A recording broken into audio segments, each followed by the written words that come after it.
He was a dedicated member of the National Honor Society. And the one thing I remember about our speaker is the basketball game of 1976. It was in December, we played Quincy. And we were behind 1 point with 67 to, again, 66. And there was only a few seconds left in the game.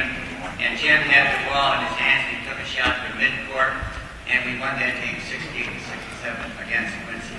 And I still remember the look on his father's face and the smile on the coach's face. Jim earned a basketball scholarship at St. Ambrose College, and he played 4 years on a basketball team, 4 years of golf. He earned his degree in business in 1981. He then became a sales manager at the age of 25. He has held a number of sales leadership positions for Apple Computer in the higher education division. He left there to join the A.Dot company in the e-learning industry. Most recently, Jim was the senior vice president of sales for Alleman, where he led the worldwide sales organization. He was responsible for the sales team in North America, Europe, and India. As a result of the Alleman acquisition in 2011, Jim is currently the vice president of Skillcom, and which is the largest e-learning company in the world. Jim is the son of Don and Barb Morris. As I mentioned to you, I'm quite sure that many in the audience remember his father, who was a longtime athletic director and a basketball coach. Jim had been married to his wife Janice for the past 27 years, which I had the honor of performing that ceremony. And they have 3 lovely children, Mark McKenna, Donna James, and Mary Catherine. Jim has volunteered countless hours at the grade school, again, golf and basketball coach, again, at St. Alba Road in Catholic School in St. Louis, and as the former board vice president of St. Louis Aid for Victims of Crime. Believe me, people, it is indeed an honor to introduce to you our 2013 Commencement speaker, Mr. James Morris.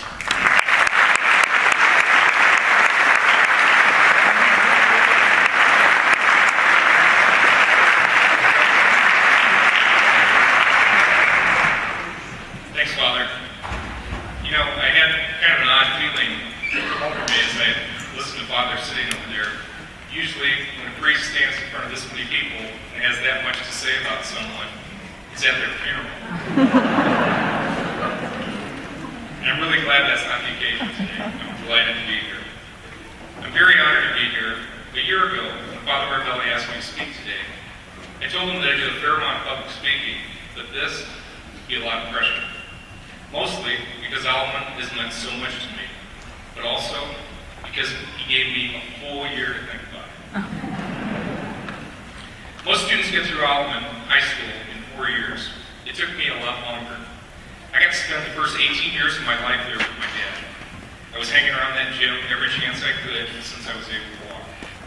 My first memory of being in that gym was when I was about 5. I was finally big enough to be able to hit the bottom of the net with the basketball. So my earliest memory of playing in that gym was a missing shot. After 18 years of shooting baskets at Alleman, I can almost guarantee you that I missed more shots in the Morris gym than any other kid in the history of that school. I remember another day when I was 7, and my dad introduced me to a young priest that was new to Alleman. His name was Father Martelli. Father always had a big smile on his face. He always told me I was a high-class young man, and he always gave me free candy from the bookstore.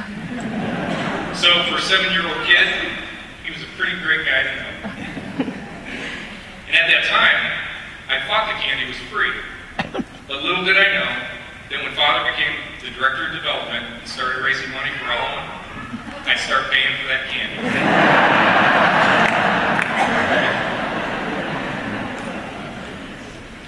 Father has been at Alleman for 47 years. The world has changed tremendously in that time. The year that Father started at Alleman, gasoline was 32 cents a gallon.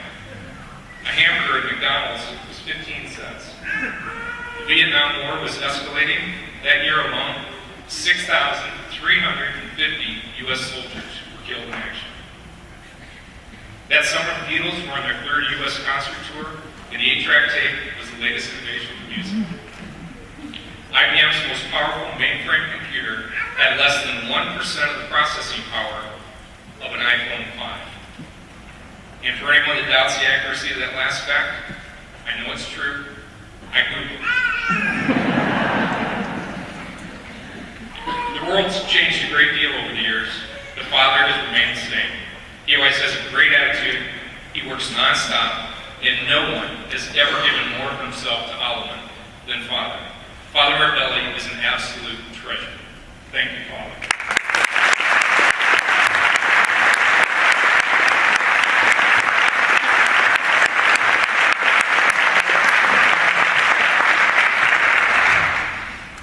So congratulations to the class of 2013. This is one of the milestone days in your lives, and you'll have a great opportunity to reflect on your efforts, your accomplishments, the fun, and the memories that you built during your years at Alleman. Your parents made a statement when they made the sacrifice to send you to a Catholic high school. They made a statement about the values that they have and about the Catholic education they knew you would receive as a member of the Alleman community. As the years move on, you'll more fully appreciate what they've given you. If you haven't yet, make sure you thank them. So when Father asked me to speak, he asked me to share a few of the things that I've learned since I graduated from Alleman, and to see if I could deliver a message that might be relevant and appropriate for the class of 2013.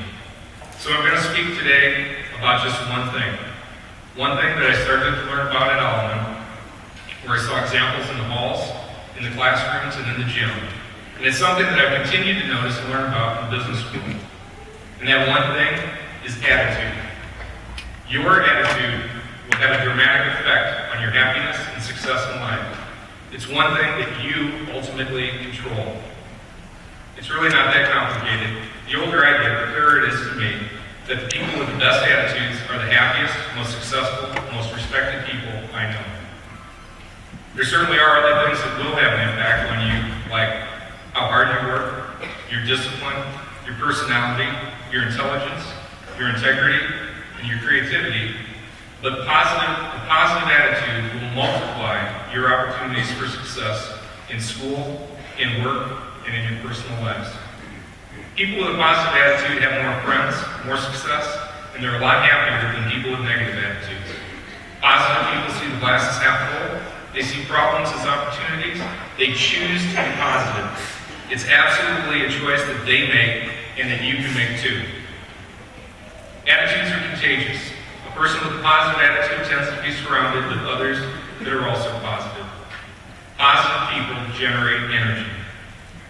Father Marbelli is a great example of that. He can walk into any room and immediately increase the energy level. Another thing that I love about Father is that he catches people doing things right. When you walk away from Father, you're always happy you saw him, and much of it is because of his attitude. As I mentioned, attitudes are contagious, both positive and negative. Negative attitudes also tend to spread among people. Bad attitudes can be a cancer that spreads in any kind of organization or team. Avoid people if you can with negative attitudes, because misery loves company, and if you can't get away from them, you'll soon be miserable too. Negative attitudes absolutely burn energy. Father Casey, for whom the Casey Gym is named, used to spend a fair amount of time at Alleman when I was in school. He'd retired by then, and he'd see him quite often in the cafeteria having lunch. One day I sat with him, and at some point in the conversation, I asked him what he had planned for the day. And with a twinkle in his eye and a grin on his face, he said, "Jim, I'm just here for lunch, and then I'm going to walk the halls. I'm an old priest, and that's about all I can do. I'm like St. Francis. I'm a walking homily. People just see me, and it's my homily." As a 16-year-old kid, I thought, wow, what a great attitude. A person with a positive attitude always expects the best. They expect to win, and they generally do. I like the quote, "Whether you think you can or you can't, you're probably right." Coach DJ's football teams expect to win when they step onto the field, and they usually do. Great coaches and great teams are very disciplined. They work hard, and they expect the best. Now, just because you choose to have a great attitude doesn't mean that you aren't going to have tough times. But it's about how you react to the difficult times. I've always said one of the great things about being a high school and college athlete was that it taught me how to prepare to win, how to win with class, and most importantly, how to react when we lost. Every time we lost, I couldn't wait to get back in the gym to prepare for the next game. Those tough experiences prepared me well for the highly competitive, always changing business world that I live in now. And things won't always go your way. You'll see peaks and valleys and everything. One of the things that I like to tell my kids after they've had a tough day is, if you never had a bad day, the good days wouldn't seem so good. And they love to hear me say that. When I interview and hire people, among other things, I look for great attitudes. About 12 years ago, I was in Chicago and I was interviewing a young woman named Amanda who was about 5 years out of college. She had an impressive resume, although she was a little light on experience. She had attended an all-girls college in Philadelphia, Rosemont College. She double majored in English and political science. She was her class president her junior and her senior year, and she was also the editor of the school newspaper. I was so impressed with her collegiate career that I asked her about growing up and was really interested to hear more about her experience in high school and her earlier years.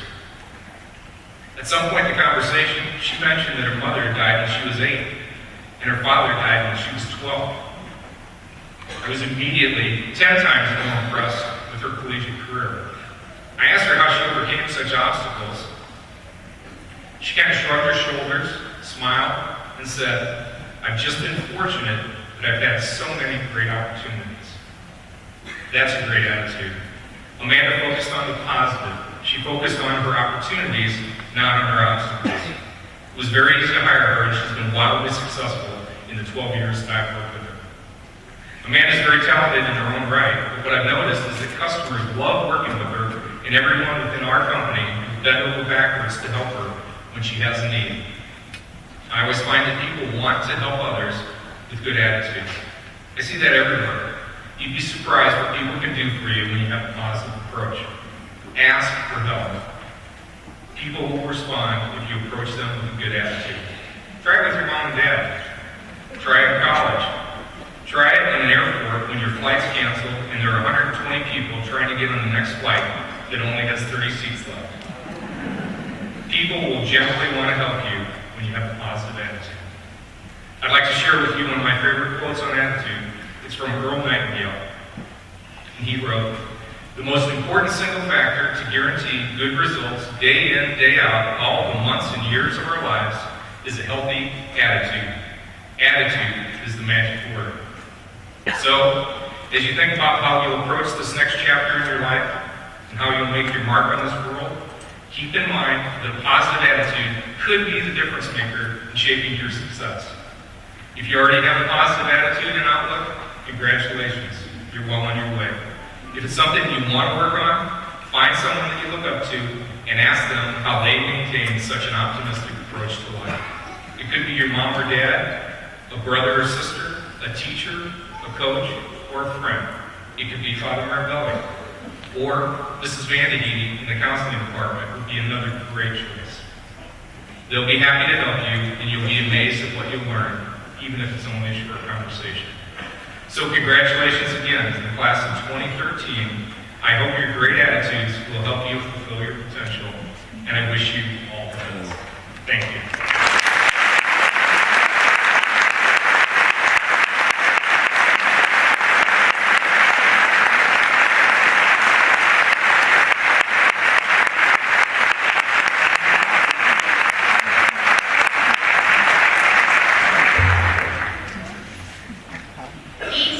Our Alleman students continue to excel in academics.